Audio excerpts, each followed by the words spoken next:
ವ್ಯಕ್ತಿ ಅಂತ ಹೇಳಿದ್ರೆ ಅವರಲ್ಲಿ ಗುಣಗಳನ್ನು ತಗೊಳೋದು ಇರುತ್ತೆ, ಬಿಡುವಂಥದ್ದು ಇರುತ್ತೆ. ಈ ಒಂದು ಗುಣ ದರ್ಶನ್ ಅವರಿಂದ ಬೇಡ ಅನ್ನೋದಾದ್ರೆ ಅಂದರೆ ಮೇಡಮ್ ಅರ್ಥ ಆಗಲಿಲ್ಲ. ಅವರಲ್ಲಿ ತುಂಬಾ ಸಿಟ್ಟಿದೆ. ಆ ಸಿಟ್ಟು ಯಾವುದೇ ಒಂದು ವ್ಯಕ್ತಿಯ ಜೀವನವನ್ನ ಹಾಳು ಮಾಡುವಂಥದ್ದು ಸಿಟ್ಟೆ ಅಂತ ಹೇಳ್ಬೋದು. ಸೊ ಆ ರೀತಿ ನೀವು ದರ್ಶನ್ ಅವರ ಬಳಿ ಇರುವಂತ ಒಂದು ಗುಣ ಬೇಡ ಅಂದ್ರೆ ಖಂಡಿತ ಮೇಡಮ್, ಆ ಥರ ಅಲ್ಲ. ಈಗ ಎಂಥವ್ರಿಗೂ ಒಂದು ಕೋಪ ಅನ್ನೋದು ಪ್ರತಿಯೊಬ್ಬ ಮನುಷ್ಯರಲ್ಲಿ ಇದ್ದೇ ಇರುತ್ತೆ ಮೇಡಮ್. ಸೊ ಆ ಕೋಪ ಅನ್ನೋದು ನಮ್ಮ ಕಂಟ್ರೋಲಲ್ಲಿ ಇರಬೇಕು. ಇನ್ನೊಬ್ಬ ವ್ಯಕ್ತಿಗೆ ಒಂದು ಧಕ್ಕೆ ಆಗುವಂಥ ಕೋಪ ಇರಬಾರ್ದು ಮೇಡಮ್. ಒಬ್ಬೊಬ್ಬರೇ ಸ್ಟಾರ್ಸ್ ಈಗ ಹೋಗಿ ಭೇಟಿ ಆಗ್ತಿರುವಂಥದ್ದು ಅಂದ್ರೆ ಅವ್ರಿಗೆ ಭೇಟಿ ಆಗೋ ಅವಕಾಶ ಇಲ್ಲ ಅಂದ್ರೂ ಹೋಗ್ತೀನಿ, ಒಂದು ಪ್ರಯತ್ನ ಮಾಡ್ತೀನಿ ಅನ್ನೋ ರೀತಿನಲ್ಲಿ ಪರಪನಾಗ್ರಹಕ್ಕೆ ಹೋಗ್ತಿರುವಂಥದ್ದು. ನೀವೇನಾದರೂ ಆಲೋಚನೆ ಮಾಡಿದ್ರೆ ಹೋಗಿ ನೋಡಬೇಕು ಅನ್ನೋವಂಥದ್ದು ಏನಾದರೂ? ಖಂಡಿತ ಮೇಡಮ್, ಖಂಡಿತ ಮೀಟ್ ಮಾಡಿ ಬರೋದ್ರಲ್ಲಿ ಏನು ತಪ್ಪಿಲ್ಲ ಮೇಡಮ್. ಈಗ ಪ್ರತಿಯೊಬ್ಬರು ಜೀವನದಲ್ಲಿ ತಪ್ಪು ಮಾಡದೇ ಇರೋರು ಯಾರೂ ಇಲ್ಲ. ತಪ್ಪು ಹೋಗಿದೆ. ತಪ್ಪು ಯಾವ ರೀತಿ ಆಗಿದೆ, ಹೆಂಗಾಗಿದೆ, ಯಾರು ಮಾಡಿದ್ರು, ಹೆಂಗೆ ಮಾಡಿದ್ರು, ಯಾರಿಂದ ಆಯಿತು ಅನ್ನೋದು ಇನ್ನೂ ಕಾನೂನು ಬಹಿರಂಗವಾಗಿ ಜನಗಳಿಗೆ ತಲುಪಿಲ್ಲ. ಸೊ ಆ ಕಾನೂನು ಏನು ಹೇಳುತ್ತೆ ಅದಕ್ಕೆ ನಾವು ತಲೆ ಬಾಗಲೇಬೇಕು. ವಿಜಯಲಕ್ಷ್ಮಿ ಮ್ಯಾಮ್ ಒಂದು ಪೋಸ್ಟ್ ಹಾಕಿದ್ರು, ಫ್ಯಾನ್ಸ್ ಎಲ್ಲ ಶಾಂತಿಯಿಂದ ಇರಬೇಕು ಈ ಒಂದು ಸಂದರ್ಭದಲ್ಲಿ, ಏನು ಪೋಸ್ಟ್ ಮಾಡೋದು ಬೇಡ, ಏನು ಶೇರ್ ಮಾಡೋದು ಬೇಡ, ನಾವೆಲ್ಲ ಶಾಂತಿಯುತವಾಗಿ ಇರೋಣ, ನ್ಯಾಯಾಂಗ ಏನು ಹೇಳುತ್ತೆ ಅದನ್ನು ಒಂದು ಪಾಲಿಸೋಣ ಅನ್ನೋಂಥದ್ದನ್ನು ಹೇಳಿದರು. ನೀವು ದರ್ಶನ್ ಸರ್ ಅವ್ರನ್ನ ಇಷ್ಟಪಡ್ತೀರಾ? ಅವ್ರು ಇಷ್ಟಪಡುವಂಥ ಮನಸ್ಸುಗಳಿಗೆ ಏನು ಹೇಳ್ತೀರಾ?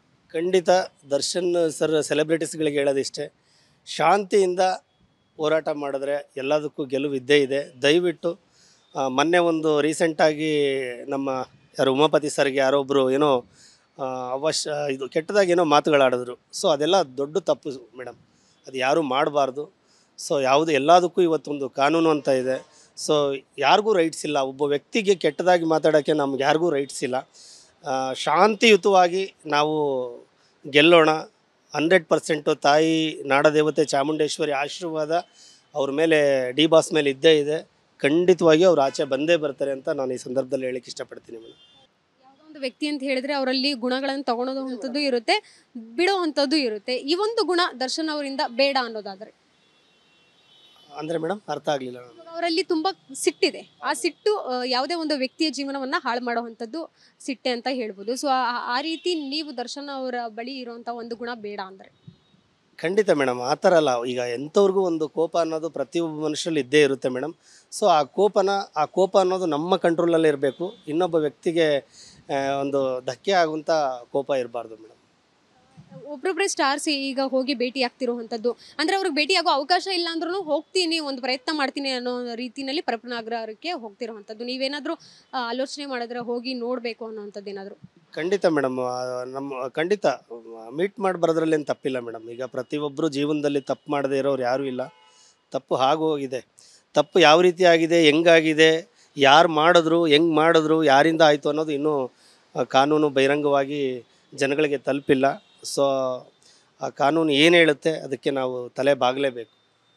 ವಿಜಯಲಕ್ಷ್ಮಿ ಮ್ಯಾಮ್ ಒಂದು ಪೋಸ್ಟ್ ಹಾಕಿದ್ರು, ಫ್ಯಾನ್ಸ್ ಎಲ್ಲ ಶಾಂತಿಯಿಂದ ಇರಬೇಕು ಈ ಒಂದು ಸಂದರ್ಭದಲ್ಲಿ, ಏನು ಪೋಸ್ಟ್ ಮಾಡೋದು ಬೇಡ, ಏನು ಶೇರ್ ಮಾಡೋದು ಬೇಡ, ನಾವೆಲ್ಲ ಶಾಂತಿಯುತವಾಗಿ ಇರೋಣ, ನ್ಯಾಯಾಂಗ ಏನು ಹೇಳುತ್ತೆ ಅದನ್ನು ಒಂದು ಪಾಲಿಸೋಣ ಅನ್ನೋಂಥದ್ದನ್ನು ಹೇಳಿದರು.